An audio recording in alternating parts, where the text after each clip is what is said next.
So next we will see about the NMR method of determination of protein structure. Okay. So as we know, the structure is very important.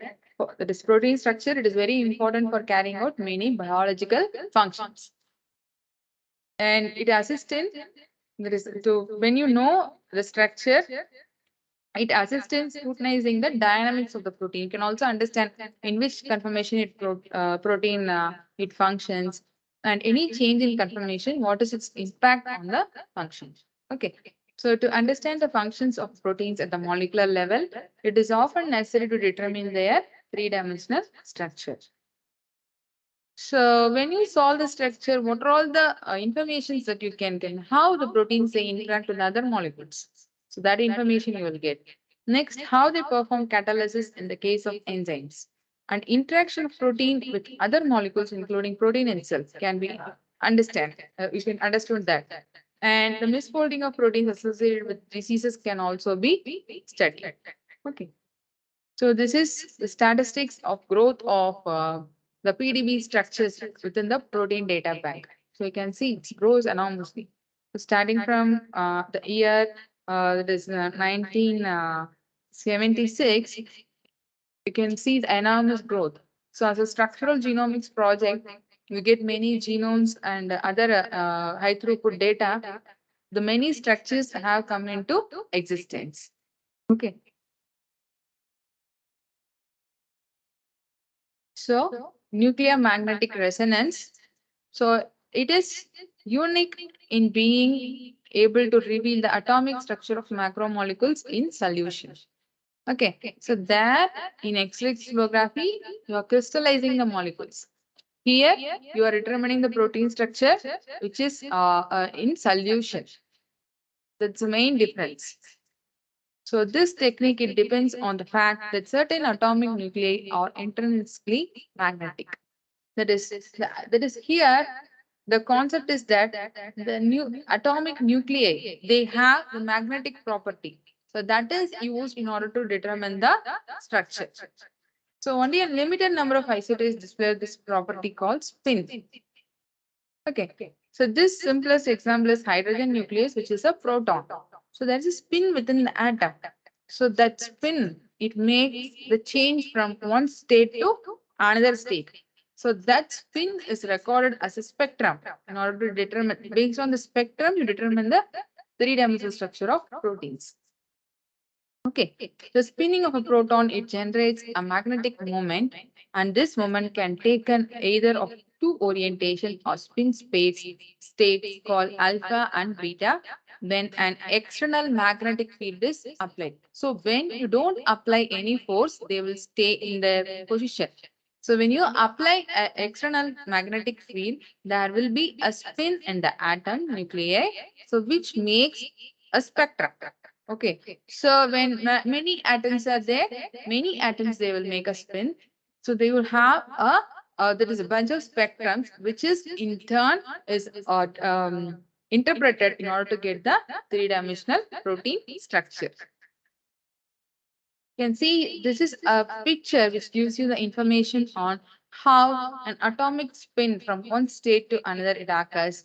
This transition in the presence of a magnetic field.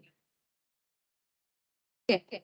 So the energies of the two orientations of a nucleus of spin have so depend on the strength of the applied magnetic field.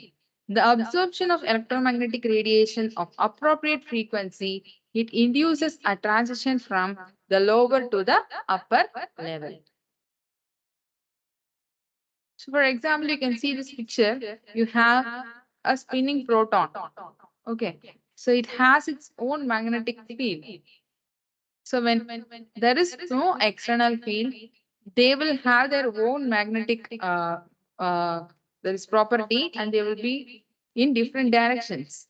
But in the presence of an external magnetic field, you can see the shift, and they are oriented in a organized in a oriented in a proper way. Okay, against the magnetic field.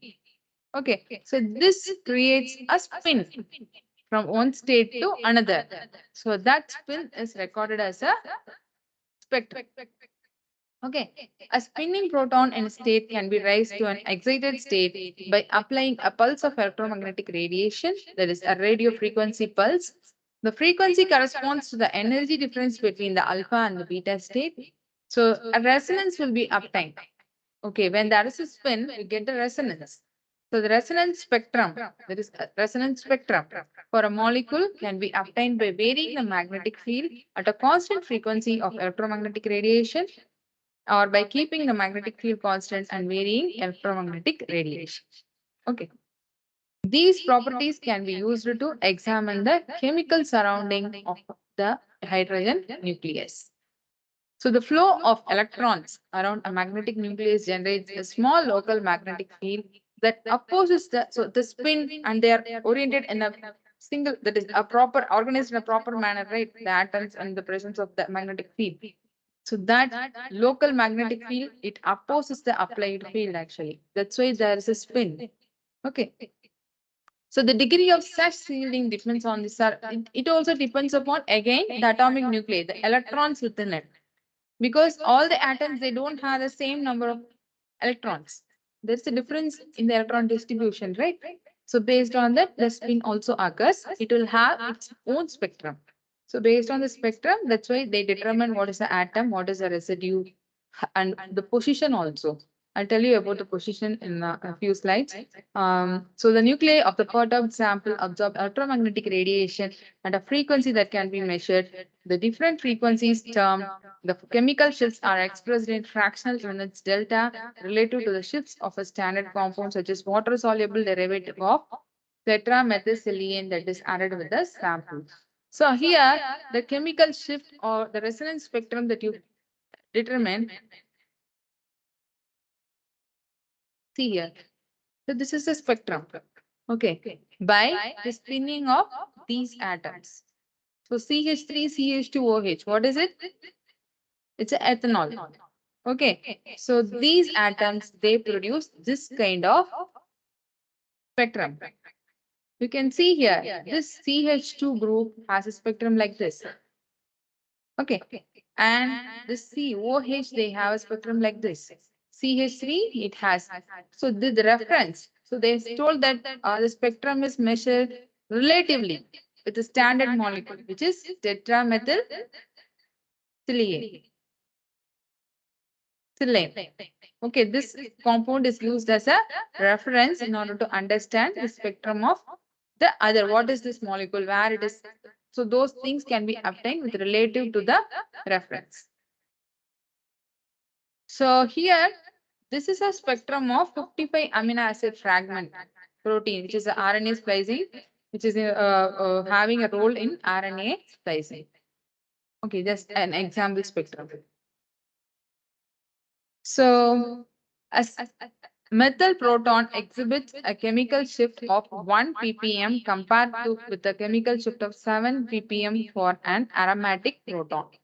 Okay, so aromatic proton, it has higher ppm. That is chemical shift is higher, parts per million. Actually, these chemical shifts, they are measured in terms of fractional units, that is parts per million, ppm. That's why this unit is used. Okay, the chemical shifts of most protons or that is in protein molecules, they fall between 0 and 9 ppm. So it is possible to resolve most protons in many proteins by using this techniques of one-dimensional NMR.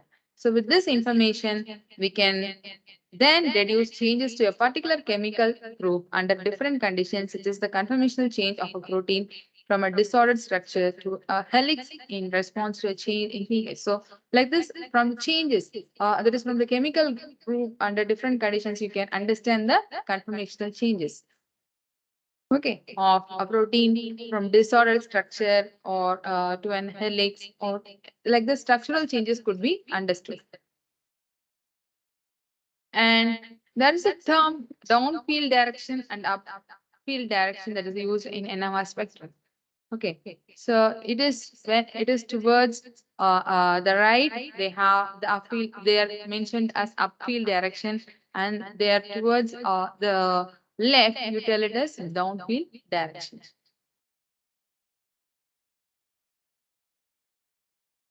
So here the same informations are given and you use and you should remember this name, that is the tetramethylsilane, which is used as the standard reference, and most protons they absorb between 0 to 10 ppm.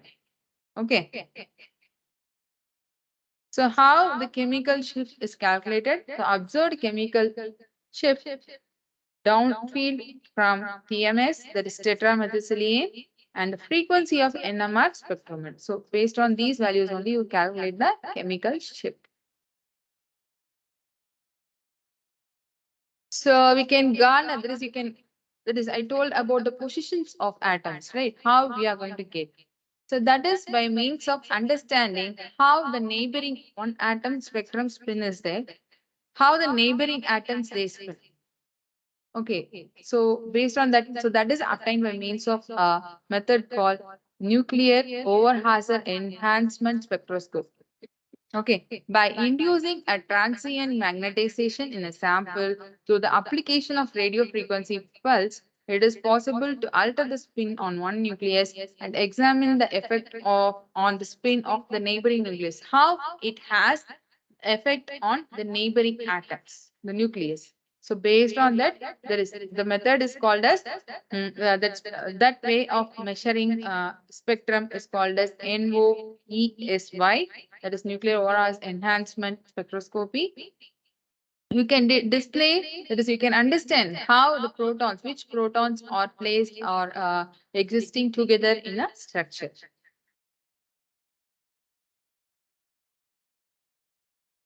So you can see here, there are five atoms here. Okay, so which protons are located in this five atoms? Okay, so which among these five atoms, which protons are together? Among the five protons, which so 2 and 5. So based on the spectrum, this is elicited. Okay, so it's a polypeptide chain containing five particular protons. The protons 2 and 5 are in close proximity, whereas other pairs are farther. We can see here the spectrum that is based on the proton chemical shift and versus the same. You can see which atoms are together. So 5 to 5, the upper diagonal and the lower diagonal. The atoms that are close together, they are placed above and below the diagonal. So which will give you the idea of which are the atoms which are in close proximity. Okay. So the diagonal shows five peaks corresponding to five protons in pair A. The peaks above the diagonal and the symmetrically related one below reveal the proton 2 is close to proton 5. So in other words, the effect provides a means of detecting the location of atoms related to one another in the three-dimensional structure of the protein.